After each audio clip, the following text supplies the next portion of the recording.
사회복지사로 일하는 50대 김경숙 씨는 오늘 후배와 함께 독거노인들의 집에 방문하러 이동했습니다. 김 씨는 독거노인의 집에 방문할 때마다 조금 무서웠습니다. 다리를 다쳐 거동이 불편해 하루 종일 집안에만 갇혀 사시는 분, 약이 없으면 안 되고 매번 밥에 물을 말아 드시는 분들까지 힘들게 사시는 분들을 볼 때마다 혹시나 자신도 나중에 이런 상황을 겪게 되진 않을지 지레 걱정했습니다. 김 씨는 그렇게 후배와 이날도 집을 돌다가 82세 강치아 할아버지의 집에 방문했습니다. 김 씨가 돌아다니는 집 중에서 가장 좋아하는 집이 바로 강 씨 할아버지의 집이었습니다. 다른 곳에서 김 씨는 매번 독거노인 분들의 하소연을 들어줘야 했지만 강 씨 할아버지는 그렇게 우는 소리를 하지 않고 오히려 강 씨에게 힘이 되는 말도 많이 해주는 할아버지였습니다. 그렇게 김 씨와 후배는 강 씨 할아버지의 집에 노크하고 들어갔습니다. 원래 강 씨 할아버지는 항상 이 시간만 되면 나와서 김 씨를 반겼지만 이날은 할아버지의 인기척이 없었습니다. 김 씨는 안 좋은 예감을 느끼기 시작했습니다. 그도 그럴 것이 김 씨는 이미 고독사를 한 독거노인분들을 제일 먼저 발견한 적이 많았기 때문이었습니다. 김 씨는 제발 아니기를 바라며 후배와 함께 할아버지의 집 안으로 들어갔습니다. 마루는 아주 고요했습니다. 김 씨는 할아버지의 이름을 부르며 떨리는 마음으로 방문을 열었습니다. 할아버지는 조용히 앉아서 명상을 하고 있었습니다. 김 씨는 안도의 한숨을 내쉬었습니다.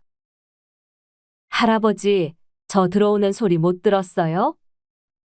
언제 들어왔어? 중간에 깜빡 잠이 든 것 같네.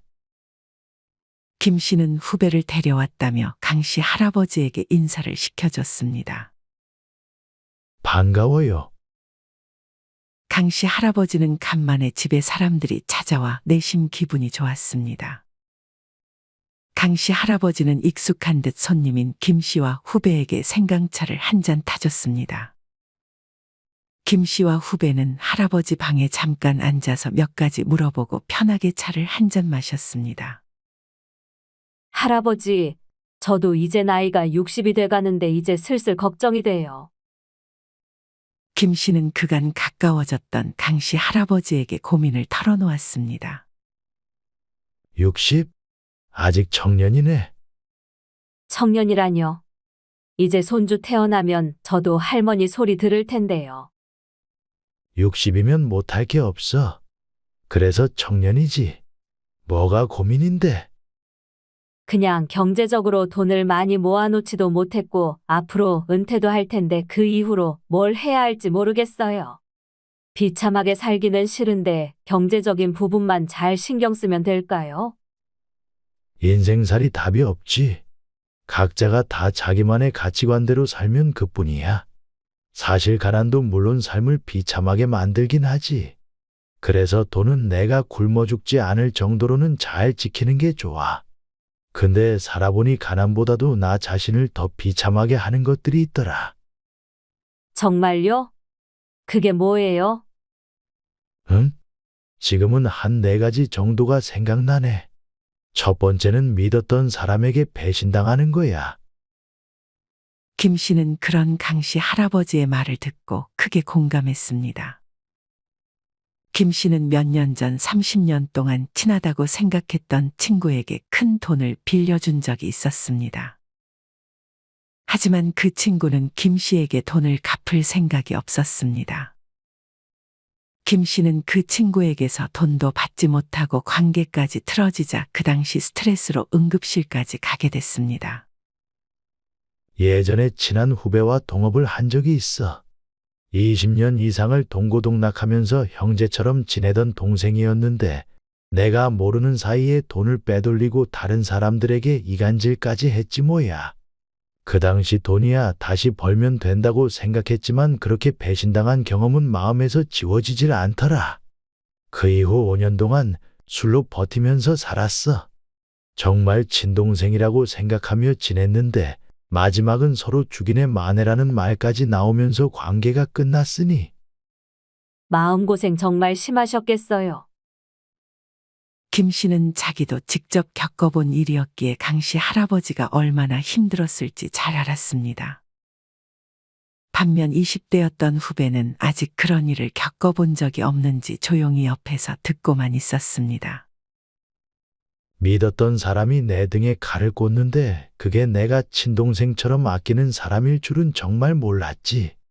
그때 느낀 건 배신은 원래 제일 가까운 사람이 하는 것이라는 거야. 믿는 도끼에 발등 찍힌다는 말이 괜히 나온 말은 아니었던 거지. 배신을 당했다는 사실을 알았을 때는 정말 심장이 내동댕이 쳐진 느낌이었어. 강 씨 할아버지가 나이 들어 가난보다 나를 비참하게 하는 첫 번째로 말한 것은 바로 가까운 사람의 배신이었습니다. 여러분은 가까운 사람들에게 배신을 당해본 경험이 있으신가요? 아마 한 번쯤은 다들 이런 경험이 있으셨을 것입니다. 만약 이런 경험이 없다면 아주 운이 좋은 사람이지 않을까 생각합니다. 예전에 삼성의 고 이건희 회장님은 개를 좋아한다고 밝힌 적이 있었습니다. 기자가 왜냐고 물으니 개는 절대 배신을 하지 않는 것이 이유라고 했습니다. 인생에서 배신을 당하는 경험만큼 비참한 경험은 많지 않을 것 같습니다. 직장에서는 잘 챙겨주던 후배가 뒤에서는 나를 욕하며 다른 선배한테 붙어먹을 수도 있고, 가정에서는 배우자의 외도로 인해 배신을 당할 수도 있습니다. 하지만 이렇게 배신을 당하는 상황에서 자신을 바보 취급할 필요는 없습니다. 사실 아무리 똑똑한 사람이라도 한 번쯤은 배신도 당하고 속기를 하기 마련입니다. 어떨 때는 자신이 똑똑하다는 그 자부심 때문에 사람에게 더 잘 속는 경우도 있습니다. 인간에게는 망각 본능이라는 것이 있습니다. 한번 크게 배신을 당하면 다시는 속지 말아야겠다고 생각하지만 시간이 지나고 상처가 잊힐만 하면 또다시 같은 실수를 되풀이하게 되기도 합니다. 과거에 배신을 당하고 나서도 또 한 번 속을 수 있다는 것을 잊은 채 또 사람을 믿고 또 한 번 배신을 당하면 자신이 바보처럼 느껴질 수도 있습니다. 하지만 이런 망각 본능은 사람들이 살아가기 위해서 꼭 필요합니다. 사랑하는 사람이 세상을 떠난 후에도 남아있는 사람들이 살아갈 수 있는 것도 바로 이 망각 본능 때문이기도 합니다. 목숨이 위태로운 교통사고를 당하고 또다시 운전을 할 수 있는 것도 마찬가지입니다. 그렇다고 배신을 당하고 그 기억을 잊고 똑같은 배신을 또 당하는 것은 당연히 좋지 않습니다. 누구나 똑같은 실수를 하게 되면 자존감이 떨어질 수밖에 없습니다. 다만 배신을 당한 그 기억만큼은 그 정도에 따라 다르겠지만 언젠가는 시간이 지남에 따라 잊혀질 수 있다는 사실을 기억해야 합니다. 누구나 배신을 당하고 나면 사람을 상대하는 것이 무서워질 수밖에 없습니다. 연인이 바람을 피거나 배우자의 외도를 알게 되면 그 충격은 감히 말로 표현할 수 없을 것입니다. 믿었던 사람들에게 돈을 떼이는 경험을 한 분들도 굉장히 많을 것입니다. 이때는 사실 돈을 잃었다는 것보다 믿었던 사람을 잃었다는 배신감이 훨씬 큰 상처로 다가올 것입니다. 하다못해 호객꾼들에게 잡혀서 바가지를 쓰이면 짜증이 나고 바보가 된 기분이 들 수도 있습니다. 사실 이렇게 큰 부분부터 사소한 부분까지 우리가 아예 속지 않고 세상을 산다는 것은 불가능하다고 합니다. 정신과 전문의 최명기 원장님은 절대로 속지 않는 삶, 배신당하지 않는 사람이란 있을 수 없다고 말했습니다. 속고 배신당하는 이야기는 이처럼 사실 다들 속으로만 간직할 뿐 드러내는 경우가 많지는 않기 때문입니다. 배신을 당해본 경험이 있는 분들의 댓글들을 보면 옆에 사람이 있어서 괴로운 것보다 외로운 게 낫다는 말씀을 하시는 분들이 많고, 살아보니 자연과 동물만이 영원한 친구라는 글을 남겨주신 분들도 많았습니다. 사실 누군가에게 내가 배신당한 사실을 털어놓아봤자 그 친구들은 그저 털어놓으라고밖에 말하지 않습니다. 하지만 막상 자신이 그런 일을 겪게 된다면 자기도 불면증에 시달릴 것이 뻔합니다. 그렇다면 살면서 이렇게 배신을 피할 수 없다면 어떻게 해야 할까요? 우리는 이런 배신으로부터 오는 상처를 최대한 아물게 하는 것이 중요합니다. 사실 아무것도 하지 않아도 앞서 말씀드렸듯 사람은 누구나 망각 본능이라는 것이 있기 때문에 시간이 지나면 언젠가는 잊혀질 것입니다. 하지만 최대한 빨리 그 기억에서 벗어나는 것이 더 좋을 것입니다. 이를 위해서 다음 3가지 정도의 방법을 이용해 볼 수 있습니다. 첫째, 냉철하게 나에게 일어나는 상황을 받아들이는 것입니다. 먼저 현재 일어난 상황을 좋게 해석하려고 하며 그 사람과 관계를 회복할 수 있다는 희망을 버리고, 만약 여러분의 에너지를 뺏어가는 사람이라면 단호하게 정리하는 것이 나중을 위해 더 낫습니다. 그 사람이 가족일지라도 나를 힘들게 하고 상처를 준다면 최대한 가까이 하지 말고, 애인이라고 해도 마냥 나를 어떤 소유물 정도로 생각한다면 그냥 헤어지는 것이 더 좋습니다. 둘째, 스스로 상처를 더욱 덧나게 하지 않는 것입니다.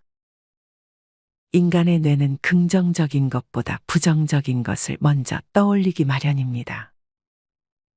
특히나 이런 기억을 하면서 무조건 자기를 탓해서도 안 됩니다.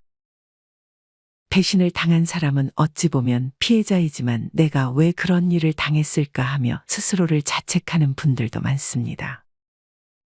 하지만 다른 사람의 행동까지 우리가 컨트롤할 수 없습니다. 배신을 한 사람이 잘못이지 여러분은 잘못이 없다는 사실을 꼭 잊지 않으셨으면 좋겠습니다. 셋째, 앞에서의 행동과 뒤에서의 행동이 다른 사람은 절대 가까이 하지 않는 것입니다.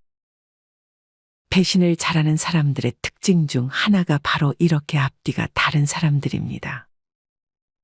앞에서는 살살 웃으며 장미 같은 얼굴을 하고 뒤에서는 가시가 돋친 말을 하는 사람들은 피해야 합니다. 나이 들면 시간이 정말 소중해집니다. 내 스스로의 인생을 즐기기에도 인생은 길지 않습니다. 배신당하는 경험은 정말 2번 다시는 겪고 싶지 않은 것 같아요. 그래서 지금부터는 사람을 너무 가까이 하기보다는 점점 고독을 즐기는 연습을 하는 게 좋아. 네, 명심할게요, 할아버지. 그 다음 2번째는 뭐예요? 그 다음은 방금 한 말과도 연결되는 거야. 2번째는 혼자만의 시간을 갖는 연습을 하지 못한 게 후회돼. 혼자 시간을 잘 보내지 못하면 그게 또 나를 비참하고 우울하게 만들더라고. 저도 혼자 있으면 요새 외로움이 밀려오더라고요. 혼자가 좋고 혼자서도 재밌다는 사람들 보면 신기하면서도 닮고 싶은 부분도 있어요. 혼자 사는 게 사실 이상한 게 아니야. 물론 사람마다 다르겠지만 나는 지금까지 살아보니 사람보다는 불어오는 바람 한 자락, 흐르는 물소리, 나무 위 새소리를 듣다 보면 외로울 틈이 없어. 오히려 어쩔 때는 사람처럼 귀찮은 존재가 없지. 누군가 옆에 오래 있으면 그게 불편하기도 하고, 청소는 청소기가 해주고 세탁은 세탁기가 해주고, 요새 요리는 밀키트를 끓이기만 하면 식당에서 파는 맛이 나잖아. 사실 나이 들어 필요한 건 친구도 아내도 자식도 아니야. 내가 할 수 있는 취미, 그리고 적당한 운동과 마냥 몸이 건강하다면 어려운 사람들을 돕는 봉사, 이런 게 필요한 거지. 여기다가 좋은 음악, 좋은 영화에 멋진 스포츠를 보며 맛있는 음식을 먹는 것이 행복한 인생인 거야. 이것도 혼자 잘 지낼 줄 아는 연습을 하는 사람만 가능한 거고, 좀 더 일찍 이런 연습을 했다면 더 좋았을 것 같아. 아직 저는 혼자 그렇게 하는 게 좀 익숙하지 않은 것 같아요. 젊어서 자기 수양 없이 사람들 만나서 시간 보내고 술 마시고 담배 피는 게 유일한 낙으로 산 사람들이 나이 먹고 고립에 대한 면역이 없어서 나중에 크게 외로움을 느낄 수 있어. 그래서 지금부터라도 혼자 시간을 보내는 법, 혼자 즐기는 법, 혼자 여행 다니고 맛집 다니고 혼자 공부하고 이런 것들을 겪어봐야 돼. 그래야 고립에 대한 면역이 생기고 그때부터는 사람이 없어도 무서울 게 없어지지. 타인에게 휘둘릴 일도 없으니까. 인생은 혼자라서 외로운 게 아니라 무언가에 몰두할 게 없을 때 느끼는 감정이 외로움인 것일 수도 있어. 강씨 할아버지가 나이 들어 가난보다 나를 비참하게 하는 두 번째로 말한 것은 혼자만의 시간을 즐기지 못하는 것이었습니다. 여러분은 혼자만의 시간을 잘 보내는 편이신가요? 특히나 마음이 복잡하거나 짐이 많다고 느껴질 때 이 균형을 잡기 위해서는 혼자 시간을 보내는 것이 중요하다고 합니다. 어느 한 연구조사에 따르면 혼자만의 시간을 보낼 때 뇌, 생각 그리고 감정에 중요한 변화가 생긴다고 합니다. 혼자만의 시간을 보내는 것을 어려워할 필요는 없습니다. 그저 바른 자세로 앉아서 눈을 감고 명상을 하는 것만으로도 좋습니다. 또한 이렇게 혼자 있는 시간을 가지는 것이 뇌에 이로울 수 있다는 연구 결과가 있습니다. 혼자 조용히 침묵하는 시간으로 뇌내 회색 물질이 증가하고 정보 처리의 개선을 유발하며 인지 과정에 좋은 영향을 미치는 것입니다. 적어도 하루에 10분 정도 혼자만의 시간을 보내는 것을 추천드립니다. 꼭 집에서 명상을 할 필요는 없습니다. 혼자 나가서 산책을 하는 것도 좋습니다. 그냥 나가는 것도 좋지만 책을 하나 들고 벤치에 앉아서 읽고 이어폰을 귀에 꽂고 내가 좋아하는 노래를 들으며 혼자만의 시간을 가질 수도 있습니다. 생각이 많아질 때는 버리는 연습도 해야 합니다. 혼자 시간을 보내는 것이 좋은 이유는 이렇게 버리는 연습을 할 수 있기 때문이기도 합니다. 할아버지는 그럼 이제 별로 외로운 마음은 없어요? 난 이제 외로운 마음이 들지는 않아. 인간은 원래 혼자 태어나 혼자 가는 존재인지라 이제는 혼자가 마음 편하고 좋아. 혼자 잘 놀고 시간이 많아도 이제는 전혀 심심하거나 하지 않아. 하지만 몇 년 전까지만 해도 그런 시간들이 참 지옥처럼 느껴졌어. 저도 얼른 외로움이 뭔지 모르고 살고 싶네요. 할아버지는 다른 분들과는 달리 혼자 요리도 잘 해 드시는 것 같네요. 강씨 할아버지는 이날도 혼자 그 어렵다는 잡채를 해서 식사를 한 듯 보였습니다. 예전에는 무조건 아내가 해주는 밥을 먹었는데 아내가 떠나고 밥 먹는 게 참 힘들더라. 남자들도 이제는 부인이 있어도 음식할 줄 알아야 돼. 요리를 젊을 때 배우지 않으면 더 늙었을 때 분명 후회하게 되니까. 이 말을 저희 남편한테도 해주셨으면 좋겠네요. 지금 보시는 건 유튜브예요? 요즘 느지막하게 괜찮은 나만의 친구가 생겼는데 그게 바로 유튜브야. 유튜브만 있으면 시간이 정말 잘 간다니까. 외로울 틈이 없어. 김 씨는 강씨 할아버지에게 그래도 자주 보면 눈 나빠지니까 너무 가까이서 보지는 말라고 걱정했습니다.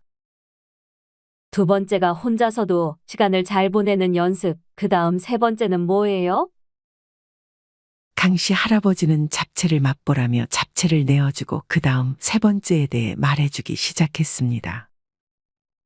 세 번째는 바로 하고 싶은 걸 할 시기를 놓쳐버리고 그간 미뤄둔 것들이 너무 많았다는 사실을 깨달았을 때야.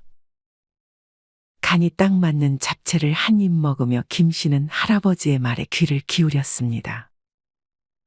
내가 예전에 공원에서 어떤 90대 노인과 대화를 나눈 적이 있거든.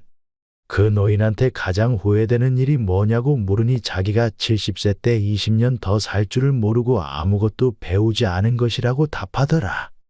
나도 다시 20년 전으로 돌아간다면 두려워도 내가 하고 싶은 거 마음껏 도전해 볼 것 같아. 까짓거 실패 좀 하면 어때? 진짜 실패자는 아무것도 시도하지 않는 사람이라는 말이 있잖아. 강씨 할아버지의 말을 들은 김 씨와 후배는 생각이 많아 보였습니다. 소중한 게 있으면 뒤로 미루면 안 돼. 카르페 디엠이라는 말 들어봤지? 지금 살고 있는 현재 이 순간에 충실하라는 뜻이야. 지금 오늘 당장 내가 하고 싶은 것을 마음껏 도전해보는 거지. 꼭 거창할 필요는 없어. 오히려 처음에는 쉬운 것부터 해보는 것도 좋지. 강씨 할아버지가 나이 들어 가난보다 나를 비참하게 하는 세 번째로 말한 것은 바로 미루고 미루다 때를 놓쳤다는 생각이 들었을 때였습니다. 정말 하고 싶은 것을 미루고 미루다 영영 그것을 하지 못하는 상태가 됐을 때 어떤 기분이 들 것 같으신가요? 그때 했어야 했는데, 용기를 좀 내볼 걸 하고 후회와 미련이 한가득으로 남을 것입니다. 나이가 들수록 시간이 빨리 간다고 느껴진다는 말을 들어보셨을 것입니다. 미국의 어느 한 신경학자는 19에서 24세의 학생들과 60에서 80세 중장년들을 대상으로 3분이라는 시간을 속으로 재라고 한 후 3분이 다 지난 것 같을 때 버튼을 누르라고 지시했습니다. 이 결과 학생들은 평균 3분 3초 후에 눌렀고 중장년들은 평균 3분 40초가 지나서야 버튼을 눌렀다고 합니다.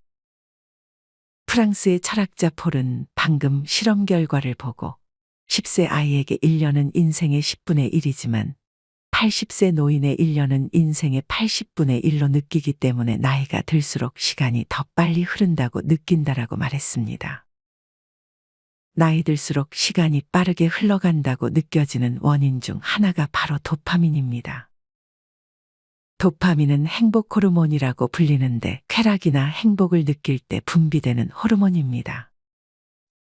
도파민은 20살 때 가장 많이 나와서 이후 10년이 지날 때마다 조금씩 감소한다고 합니다. 이렇게 도파민이 감소하게 되면 호흡과 혈압, 맥박 등의 생체 시계가 느려지면서 시간이 빨리 흐르는 것처럼 느껴진다고 합니다. 도파민, 즉 행복과 쾌락은 새로운 경험과 도전과 연관되어 있는데 나이 들수록 똑같은 일상이 반복되고 도전과는 거리가 멀어져 점점 도파민 분비가 적어지게 되어 체감 시간이 빨라지는 것입니다. 만약 빠르게 흘러가는 시간이 아깝게 느껴진다면 새로운 도전이 여러분의 시간을 더디게 가게 만들어줄 수 있을 것입니다. 이 밖에도 습관 하나가 인생의 시간을 낭비하게 만들 수 있습니다. 다음은 미국의 작가이자 저널리스트 크리스틴 윙이 라이프 해커라는 정보 사이트에서 소개한 내용입니다. 나이 들어 후회하는 시간을 낭비하는 습관 첫 번째, 유익하지 않은 관계를 이어가려 혼자만 애쓴다. 댓글을 보면 이런 관계를 잘 끊지 못하고 많은 돈과 시간을 낭비한 분들이 많은 것 같습니다. 작가는 그 사람과 관계를 잘 이어가고 싶은 이유가 좋은 이유가 아니라면 불행을 더 길어지게 하고 나에게 가장 중요한 문제에 집중하지 못하게 만들 뿐이라고 말했습니다. 나이 들어 후회하는 시간을 낭비하는 습관 두 번째는 잘못했던 일에 지나치게 집착하는 습관입니다. 사람은 누구나 실수를 합니다. 하지만 반복적으로 지나간 실수들에 집착하게 되면 그 자체로 시간 낭비가 되고 자존감도 떨어질 수밖에 없습니다. 또한 작가의 말에 의하면 집착은 실수를 반복하기 쉽게 만들기도 한다고 합니다. 물론 실수를 통해 배움을 얻어야 합니다. 하지만 만약 배움을 얻었으면 이제 지나간 과거의 실수와 실패는 놓아주는 것이 좋습니다. 만약 과거의 나의 실수 때문에 괴롭다면 다음과 같은 말을 되뇌어 보세요. 모든 사람이 실수를 하며 그 결과는 내가 의도한 것이 아니었다. 이런 말은 큰 소리로 말하는 것이 도움이 많이 된다고 합니다. 나이 들어 후회하는 시간을 낭비하는 습관 세 번째는 제 일이 아닌 것을 걱정하는 습관입니다. 우리 주변을 둘러보면 자기 일도 아닌데 다른 사람들에 대해 지나치게 걱정하며 시간을 낭비하는 분들이 있습니다. 물론 내 가족이나 소중한 사람이라면 시간을 쓸 수 있습니다. 하지만 문제는 별로 중요하지도 않은 어찌 보면 사소한 문제들까지 다른 사람들의 문제에 대해 신경 쓰고 심지어는 해결해 주느라 많은 시간을 보내는 것입니다. 나는 이렇게 상대를 위해 고민해 주는데 상대는 이미 그 문제를 해결해서 마음 편한 상태가 되어 있는 경우도 있습니다. 예를 들어 부모님의 병원비를 구하지 못한 상대를 물심양면 도와주기 위해 이곳저곳 정보를 알아보고 해결책을 말해 주려는데 상대는 이미 병원비를 어딘가에서 구해놓은 경우가 이에 해당할 것입니다. 상대는 그렇게 해결한 것들을 나에게 알려주지 않아서 나만 상대를 위해 애꿎은 시간만 날린 꼴이 되는 것입니다. 여러분은 노년의 소중한 시간들을 잘 활용하고 계신가요? 아무 의미 없이 아무것도 하지 않으며 멍만 때리고 있진 않으신가요? 물론 이렇게 쉬는 시간도 가끔 필요하지만 얼마 안가 이런 생활들은 질려버리고 말 것입니다. 기회가 왔을 때 꼭 여행을 가고 운동도 열심히 해. 인생에서 후회는 없을 수 있지만 눈 감기 전에 그래도 덜 후회할 수 있으면 좋잖아. 그리고 부모님한테 잘하는 것도 미루지 말고 하는 게 좋아. 물론 부모님 돌아가시면 못한 것만 생각나지만 그래도 나는 아버지 돌아가시기 전에 마지막으로 뵌 것 때문에 후회가 덜 들었어. 강씨 할아버지는 아버지가 돌아가실 적에 10만 원짜리 기능성 패딩과 10,000원짜리 전복죽, 3,000원짜리 식혜를 사들고 갔다며 내복 차림에 아버지께 패딩을 입혀드렸다고 했습니다. 그때 강씨의 아버지는 어디가 아픈지 그동안 무슨 일이 있었는지 강씨에게 말씀하셨다고 했습니다. 강씨는 그렇게 아버지와 웃고 떠들었던 그날을 기억했습니다. 강씨의 아버지는 강씨가 돌아가기 전에 3만 원 현금을 쥐어주며 밥을 사 먹으라고 했는데 강씨 할아버지는 아직도 아버지가 주신 돈 3만 원을 쓰지 못하고 있다고 했습니다. 김씨는 그런 강씨 할아버지의 손을 꼭 잡아주었습니다. 이제 마지막인가? 갈 시간 되지 않았어? 이 말만 마지막으로 듣고 갈게요, 할아버지. 그래. 그럼 마지막 네 번째에 대해서 말해줄게. 네 번째는 건강하지 못해 자식들에게 부탁하게 되는 것, 그럴 때마다 자식들에게 안 좋은 소리를 듣는 것이 비참하지. 김씨는 아직은 그래도 자식에게 병원에 데려다 달라고 부탁하거나 하지는 않았습니다. 하지만 자식들은 성인이 되고 나서 김씨가 핸드폰을 다룰 줄 몰라 조금만 물어봐도 귀찮아했습니다. 김씨는 할아버지의 말을 듣고 나중에 몸이 안 좋을 때 자식들에게 부탁하면 자식들의 반응을 보고 상처를 입을 것 같다는 생각을 하기도 했습니다. 사지가 멀쩡하다는 건 엄청난 행복이자 희망과 가능성이 있다는 말이야. 유튜브 댓글을 볼 때 이런 글들 본 적 있을 거야.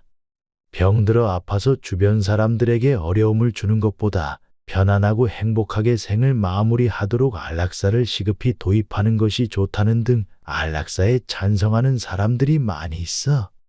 물론 평안하게 생을 마감하고 싶다는 희망도 담겨 있지만 그 외에 내가 아파서 주변 사람들을 괜히 힘들게 하거나 고생시키고 싶지 않은 마음도 들어있는 거지.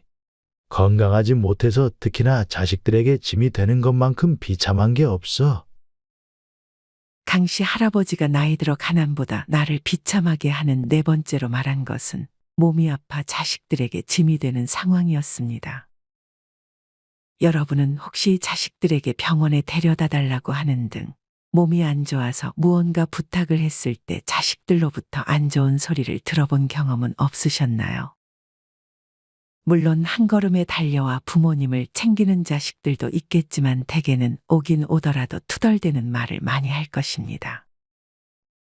몸도 아픈데 자식들한테 그런 말까지 들으면 나 자신이 참으로 비참하게 느껴질 것입니다. 많은 분들이 노년의 건강을 1순위로 뽑는 이유는 당연히 몸이 안 아파야 삶의 행복도가 증가하는 것도 있지만 자식들한테 짐이 되는 것을 피하기 위해서 건강 관리에 신경을 쓰는 분들도 많습니다. 내리사랑이라는 말이 있습니다. 자식에 대한 부모의 사랑과 헌신은 본능적이고 무조건적인 반면 부모에 대한 자식들의 사랑과 헌신은 본능적이지도 무조건적이지도 않습니다. 하지만 만약 건강이 안 좋아진 상황에서는 자기도 모르게 자식들에게 의지하려는 마음은 어쩔 수 없이 생기게 됩니다. 이와 관련해서 예전에 청춘기록이라는 드라마에서 나온 상황이 잘 설명해 줍니다. 내용은 다음과 같습니다. 젊었을 때 아들에게 잘해준 게 없었던 아버지는 할아버지가 되어 아들의 집에 얹혀 살았습니다. 할아버지는 자연스럽게 눈칫밥을 먹어야 했기에 집에서는 거의 입을 닫고 있었습니다. 이 할아버지에게는 손자가 둘이 있었습니다.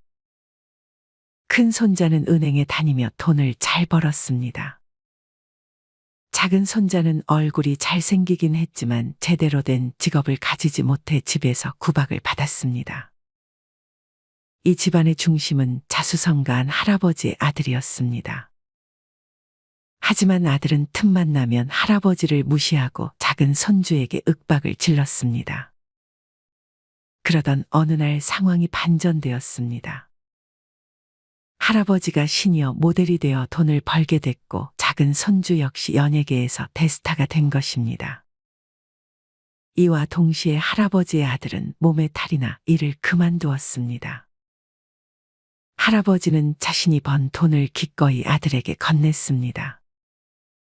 너를 위해 번 돈이라며 말이죠. 이후에 작은 손주도 아들을 도와줬지만 할아버지의 아들은 자꾸만 작은 손주에게 의존하고 싶지 않으면서도 자꾸 의지하게 되는 마음 때문에 갈등이 생기는 이야기였습니다. 많은 부모님들이 자식들만 잘 살면 바라는 게 없다며 절대 자식에게 바라지도 기대지도 않을 것이라 다짐합니다. 하지만 우리 부모님들은 나이가 들어 무슨 일만 생기면 자식들의 얼굴이 먼저 떠오르기 마련입니다. 전화를 걸까 말까 통화 버튼에 손을 갖다 댔다가 말았다를 반복합니다. 학력이나 출세, 재산과 관련 없이 돈이 많든 적든지 간에 나이 든 부모님은 자식에게 의지하고 싶은 마음이 생기는 것은 당연하다고 합니다. 이 중 건강을 잘 챙기지 못한 경우에는 자식들에게 의존하고자 하는 마음이 강하게 든다고 합니다. 그 어떤 부모님도 건강하지 못해 자식에게 의존하고 싶은 부모님은 없을 것입니다. 그렇기 때문에 우리는 건강에 대한 중요성을 다시 한번 상기시키고 열심히 건강 관리를 해야 합니다. 벌써 시간이 이렇게 됐네. 이제 퇴근 시간 아니야? 하지만 김 씨는 할아버지의 이야기를 더 듣고 싶었습니다. 다행히 후배도 같은 마음이었습니다. 그냥 가긴 좀 아쉬운데 하나만 더 말해줄 수 있어요? 강 씨 할아버지는 이제 좀 허기가 지다며 간단하게 하나만 더 말해주겠다고 답했습니다. 강 씨 할아버지는 마지막으로 마음의 평안에 대해서 조언했습니다. 늙으면 자존감이 낮아져 아집이 심해지고 쉽게 버럭하며 허세를 부리기도 쉬워져. 그러다 보면 주변 사람들과 다투기도 쉬워지지. 그래서 나는 항상 마음을 비우고 자기 수양하면서 조용히 혼자만의 시간을 즐기려고 노력해. 사실 진정한 친구가 없으면 실패한 인생이라는 얘기 따위는 그냥 말장난에 불과한 거야. 그리고 이런 것에 만족하며 사는 게 내 마음의 평화를 위해서 좋은 것 같아. 강 씨 할아버지는 나이 들어 마음의 평안을 위해 일상의 루틴을 잘 만들어 놓는 것이 중요하다는 말을 꺼냈습니다. 퇴직한 사람들을 보면 불면증을 호소하는 분들이 많습니다. 이런 불면증의 요인으로 퇴직 후의 불안감이 가져다주는 스트레스도 있지만 이보다 더 큰 요인은 생활의 패턴이 무너져 버렸기 때문일 수 있습니다. 출근할 곳이 없으니 아침에 일찍 일어날 필요가 없어지고 마땅히 할 일도 없으니 소파에 누워 TV를 보며 시간을 때우는 것입니다. 이것이 반복되다 보면 정신적으로도 무력감이 생겨 심각한 우울증이 생길 수도 있습니다. 퇴직 후에는 불규칙적인 생활에 빠지지 않도록 나름대로의 루틴을 정해놓는 것이 중요하다고 합니다. 기상시간과 운동하는 시간, 잠자는 시간 정도만 정해놓는 것으로 충분합니다. 마음의 평안을 가져다 주는 것은 건강이 될 수도 있고 경제력이 될 수도 있고 정말 많은 것이 영향을 줄 수 있습니다. 하지만 그 시작은 이런 일상의 루틴이 되어야 하지 않을까 생각합니다. 이렇게 좋은 습관과 루틴들을 하나씩 내 일상에 넣다 보면 자연스럽게 많은 긍정적인 것들이 따라올 것이고 이것이 곧 마음의 평안을 가져다 줄 수 있을 것입니다. 김 씨와 후배는 그렇게 강 씨 할아버지의 집을 나왔습니다. 그렇게 집으로 돌아가는 길에 김 씨와 후배는 각자 오늘 할아버지에게 들었던 말들을 정리했습니다. 나이 들수록 가난보다 나를 비참해지게 만드는 첫 번째, 가까운 사람의 배신. 두 번째, 혼자만의 시간에 익숙해지지 못하는 것. 세 번째, 시기를 놓치고 뒤로 미루기만 하다가 결국 후회하는 것. 네 번째, 건강하지 못해 자식들에게 의지하게 되는 상황이었습니다. 여러분은 오늘의 영상 내용에 공감하시나요? 알고는 있었지만 아직 대비하지 못했던 부분들도 있을 것입니다. 만약 이 중 한 가지만이라도 놓쳤던 부분이 있었다면 오늘 당장 그 부분에 대해 고민해보고 내가 할 수 있는 것들은 없는지 생각해보는 것은 어떨까요? 이상으로 오늘의 영상을 마치겠습니다. 우리 모든 구독자분들의 행복한 여생을 응원합니다. 다음에 더 좋은 내용으로 찾아뵙겠습니다. 감사합니다.